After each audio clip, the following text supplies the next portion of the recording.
Kemudian Nabi SAW menyatakan lagi, thumma yanamun naumata fatuqbadul amanatu min qalbi fayadhallu atharuha mithla atharil majli kajabrin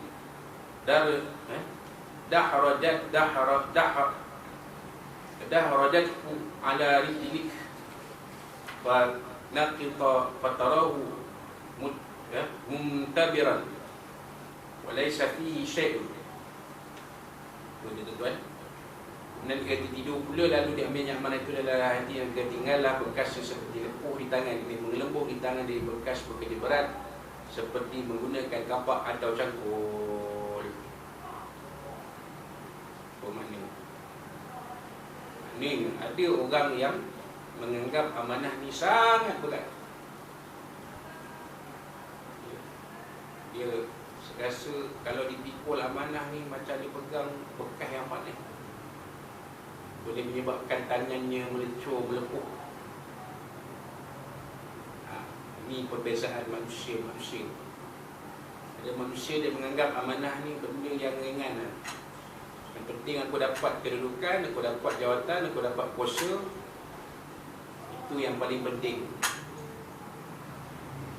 Soal aku mampu memikul amanah atau tidak, itu soal kedua.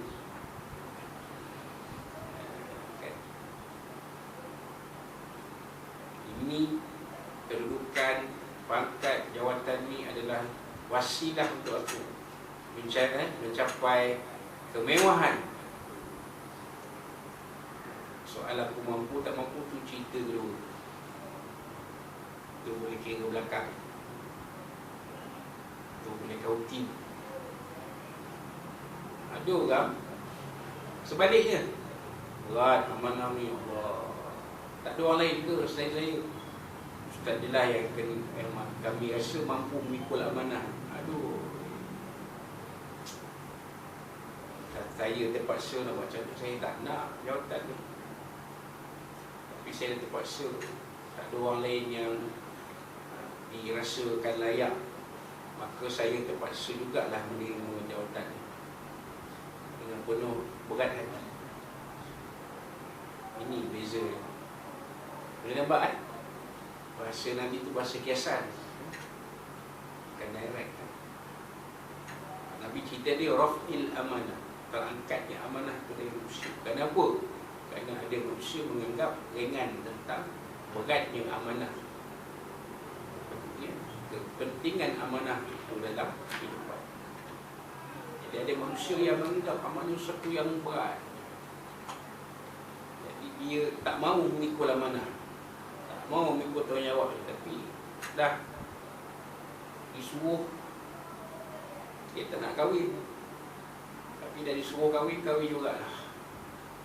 Tak boleh kira macam tu, sebab hukum kahwin ni ada 5. Seorang yang tak ada nafsu nak berkahwin dipaksa berkahwin, maka hukum dia makruh. Nampak tak? Hukum kahwin ada 5. Ya ke Ustaz ada 5 hukum kahwin? Hukum 1 lah. Mana ada sampai 5 dia. Kahwin ni harus, hukum asal kahwin tu harus. Macam hukum asal makan, minum, tidur, harus hukum ni. Tapi dia boleh berubah jadi wajib, boleh berubah jadi sunat, makruh dan haram. Wajib seseorang tu berkahwin bila dia takut tak dapat mengawal nafsu dia. Puasa pun tak boleh, puasa pun masih mimpi ya. No, puasa pun mimpi. Buat puteri kena ledang, kena kahwin, wajib nak kahwin. Dia tak boleh tengok perempuan bertudung bulat pun, bertudung labuh pun mengikir badan dia. Ini dah sampai tahap wajib kahwin.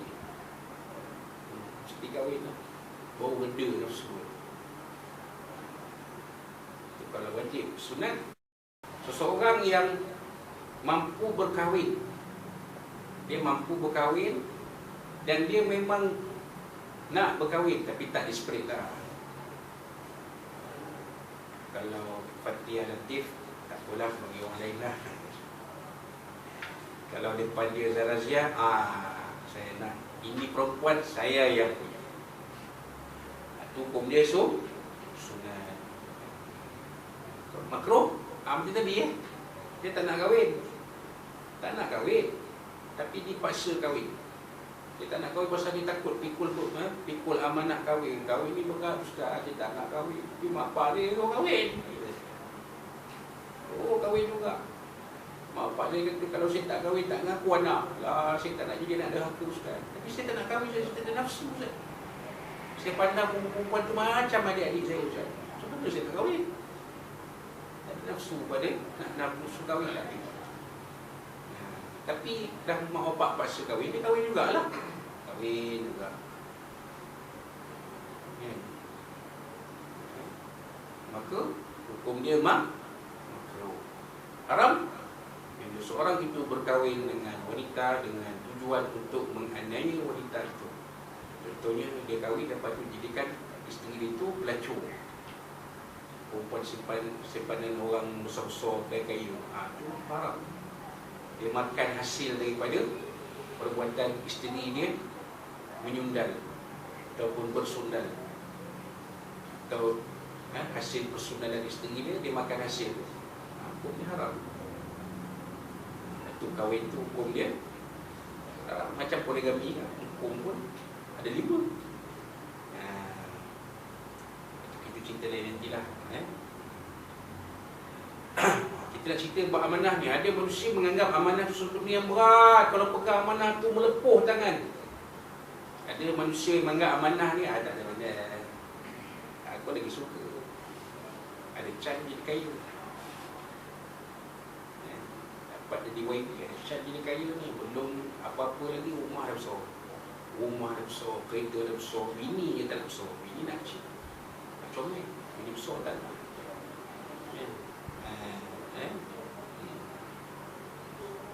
Baik. Apa tadi?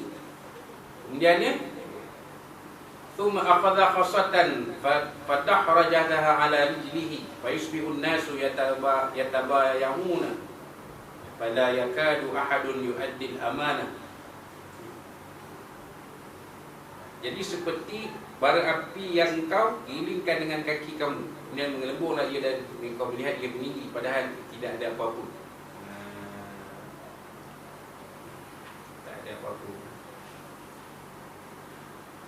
Pada ketika Rasulullah menceritakan hadis ini, baginda mengambil seperti batu kecil ketika mengilingkannya dengan kakinya. Ambil batu kecil itu digilingkannya dengan kakinya. Kaki batu kecil kalau kita golek-golek dengan kaki kita, ada rasa apa? Ada rasa apa? Tak ada apa-apa kan? Elok je. Ini perumpamaan orang yang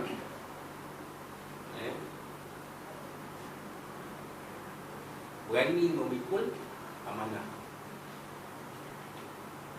Dia berani memikul amanah.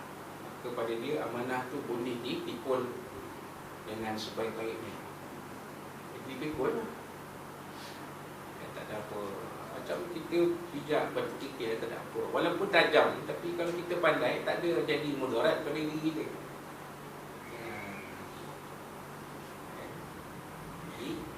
Dengan syaratnya amanah ini dipikul dengan sebaik-baiknya, dengan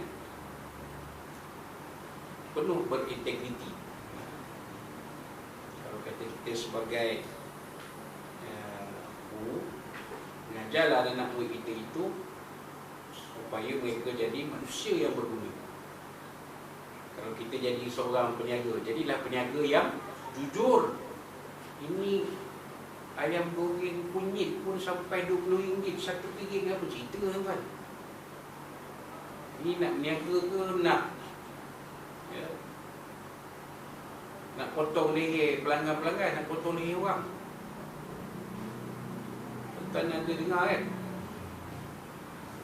Di satu tempat orang pergi makan nasi dengan nasi putih dengan ayam goreng kunyit. Ayam goreng kunyit tu RM20.